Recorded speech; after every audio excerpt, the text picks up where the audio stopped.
Un Comorien dans les essais internationaux, c'est toujours du succès. Je ne parle pas que de moi, mais à chaque fois qu'il y a un Comorien qui arrive dans les essais internationaux, il se démarque des autres.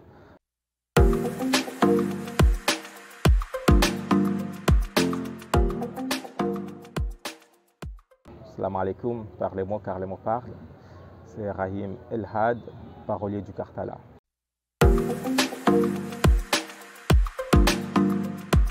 J'étais invité dans un festival international nommé Slam Nomade. Donc, dans le festival, il y a eu beaucoup de choses. Il y a eu des scènes, mais il y a eu aussi des panels que j'ai eu à animer certains de ces panels. Et il y a eu aussi une conférence de sensibilisation sur l'urgence climatique. Donc moi, de mon côté, j'étais surtout sur la mobilité artistique et la diversité culturelle, les enjeux et le point positif de la diversité culturelle. Donc je me suis appuyé sur mon expérience personnelle sur la diversité et en montrant aux gens comment j'ai pu construire quelque chose via une diversité culturelle. Parce qu'étant artiste, il faut quelque chose, il faut un espace, il faut du temps.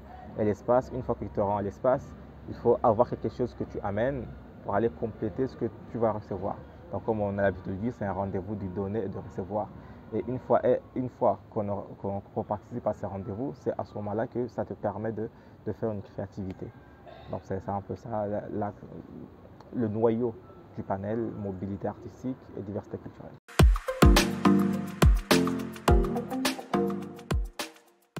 Après les scènes et le panel, bon, j'ai fait une scène sur l'Institut français de Saint-Louis. C'était bien passé, comme d'habitude.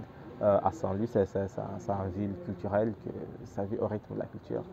À part ça, j'étais envoyé en mission, étant expert consultant culturel de l'Agence africaine de coopération économique internationale, ACI, accrédité auprès du gouvernement de l'Union des Comores.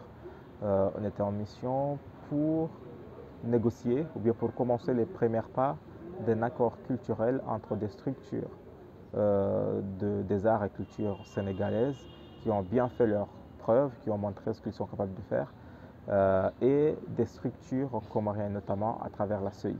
Donc on a eu à parler, on a eu des accords de principe et on espère qu'avec le temps, on va bien peaufiner ces accords et signer après pour qu'on essaye de bénéficier certaines choses comme des bourses dans les métiers des arts et la culture, comme des stages dans des centres culturels, comme participer dans des grands rendez-vous et manifestations culturelles qui se passent dans le continent ou bien en Afrique de l'Ouest.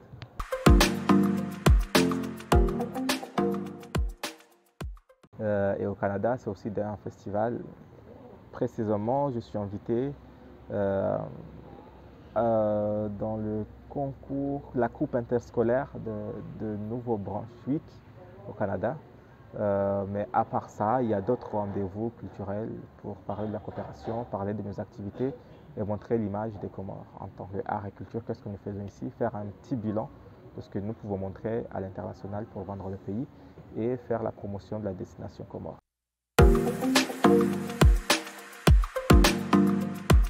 Bon, déjà, je ne vois pas un petit Comorien, un Comorien.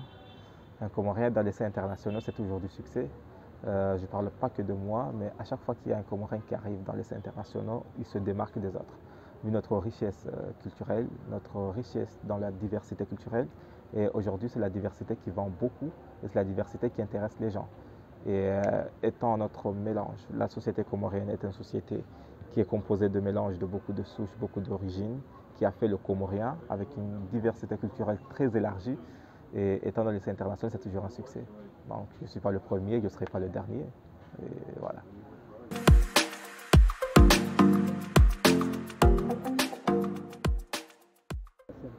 Depuis que je suis sur la scène, c'est très tôt, hein, depuis le bas âge, je pense 8 ans, 10 ans, je faisais du théâtre, mais à l'école coranique. Comme à l'époque, il y avait des activités dans les écoles, dans le Palachio. Donc je suis un vrai produit du Palachio.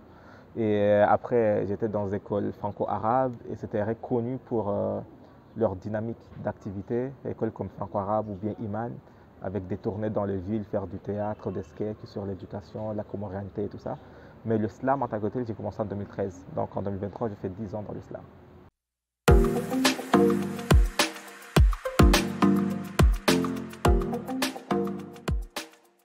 Sincèrement, non.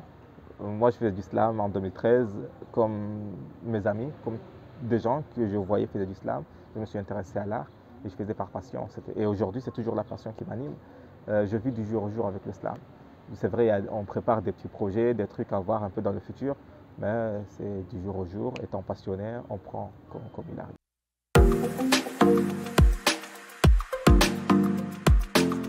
Il y a beaucoup de projets, hein. Nous, comme Art Culture, on a un festival, c'est la deuxième édition du 5 au 10 juin. On a aussi un projet de mettre en place un magazine culturel pour favoriser l'expression et bien communiquer ce qui se passe à l'intérieur du pays vers l'international via nos partenaires médiatiques qui sont un peu partout en Afrique. Et on a un projet Slam à l'école qui est en train de se dérouler. Et donc tout ça pour essayer d'animer l'espace culturel, mais aussi montrer ce que nous sommes en train de faire ici au pays. Un dernier mot, c'est bon, déjà merci. Merci pour cet espace de s'exprimer. Parce que je pense que c'est ce qui manque dans notre pays. Il se passe beaucoup de choses dans les arts et la culture, mais il n'y a pas moyen de diffusion et de bien s'exprimer et de montrer ça à l'international. Ça manque de un. De deux, je pense aussi qu'il faut que les gens commencent à prendre conscience que la culture, les arts et la culture, c'est un levier très important pour le développement d'un pays. Un pays sans identité, sans culture, ça ne se résume à rien.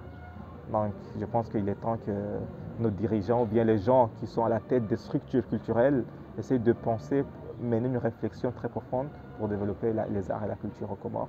Et je sais que ça peut générer d'autres emplois, sauver des jeunes et lutter contre le chômage.